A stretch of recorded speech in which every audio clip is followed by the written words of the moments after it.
Hi, so my name's Maddie, and I'm here to try and convince you that a word should be added to the Oxford English Dictionary. My word is...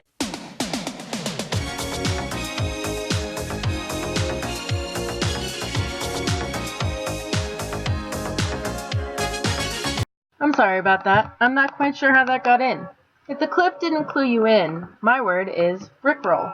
Rickrolling is a type of internet phenomena called a bait and switch. This is when an individual links to a video on a supposed topic, but instead either redirects the viewer to a specific music video or plays the song within the made-up video itself.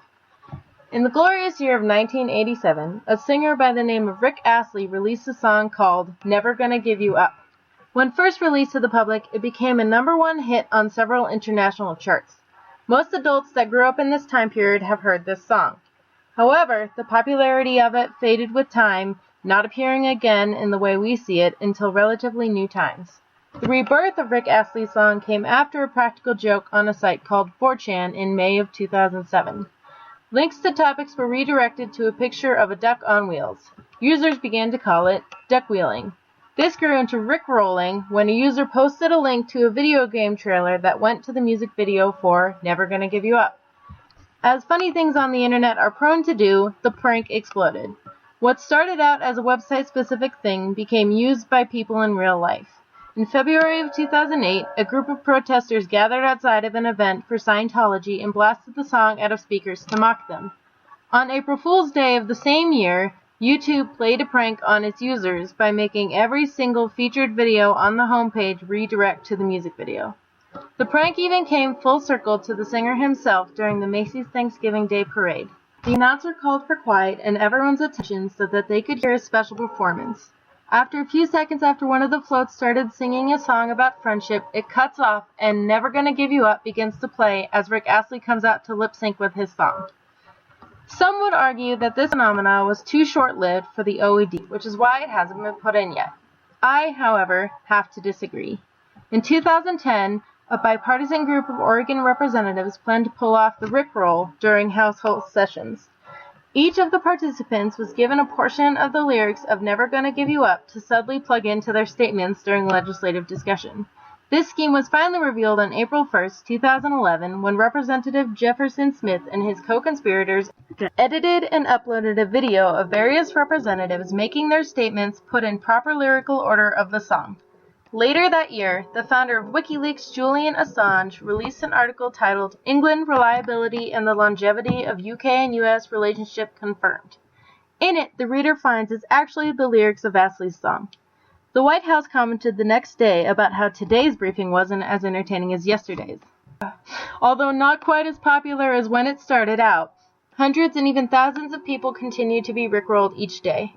From puns like Rick Astley will let you borrow any Disney movie he has except one, he's never going to give you up, to the continuing practice of tricking people, it still is a present element in many older and younger people's lives alike. To suggest an internet trend will not stay around defies things that the OED has already done. With words like man crush, selfie stick, duck face, and manspreading being added in 2014 and 2015, this trend should join them. As proof it's affected many, aside from interviewing our own peers, it is estimated that at least 18 million American adults had been rickrolled alone. Everyone I know has heard of rickrolling, for better or for worse. This trend has, and continues to be, a thing in our lives. I can't even express the amount of times I've clicked on a link for something I've been excited for, like a trailer, a music video, or even a season finale episode on YouTube that I was so anxious to watch I wanted to cry, only to end up being rickrolled by Mr. Astley's bass and vocals. Still, I harbor no resentment for this trend, though many cannot say the same. Hey, I think it's kinda catchy. It also is still current, as recent reports say that the internet persona Anonymous is flooding pro-ISIS tags on Twitter with links to Astley's song. In August of 2015, the band The Foo Fighters staged an impromptu rickroll when they were protested against by the Westboro Baptist Church. They rode around on a truck singing Astley's song in a drive-by and getting their fans to sing along. In other words, I feel that rickrolled really deserves its place in the OED. There are no other words that say the same thing, and it's a widely known term used today by my peers and by other influential people, including those in our government and those in YouTube that affect many people today. I believe it will continue to be a trend, and it lends a bit of humor, or frustration, depending on what you really wanted, to our daily lives. In the future, it will help people prank their friends too, or at very least, tell them that we're all really, really weird, which I'm sure they already think already. If it doesn't make it in, however, we shouldn't fret, because, rickrolled, you beautiful word, I'm never gonna give you up.